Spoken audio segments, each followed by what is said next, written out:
ఎలాగైనా సరే నా భవిష్యత్తును పాతి పెట్టాలి అన్న ఉద్దేశంతో ఎన్నో చేశారు. అందులో భాగం ఫోన్ ట్యాపింగ్లు అయితేనేమి, నా మీద నిఘా పెట్టడం అయితేనేమి, నేను మాట్లాడుతున్న వాళ్ళని ట్రాక్ చేయడం అయితేనేమి, నాకు రాజకీయంగా బలమయ్యే వాళ్ళని లేక నాకు సపోర్ట్ చేసే వాళ్ళని బెదిరించడం అయితేనేమి, ఇలాంటివి ఎన్నో చేశారు. అందులో భాగంగానే ఈ ఫోన్ ట్యాపింగ్ కూడా చేశారు.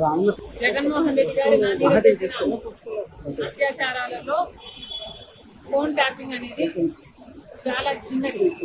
అసలు నేను ఊపిరి తీసుకోవడమే కష్టం చేశారు జగన్మోహన్ రెడ్డి గారు. కనుక ఆ రోజుల్లో నేను తెలంగాణలో పొలిటికల్ అరీనాలో ఉన్న, కేసీఆర్ కి వ్యతిరేకంగా పోరాటం చేస్తున్న జగన్మోహన్ రెడ్డి గారికి ఏ సంబంధం లేనప్పటికీ నన్ను తొక్కేయాలి అని గట్టి ప్రయత్నం చేస్తున్నాడు.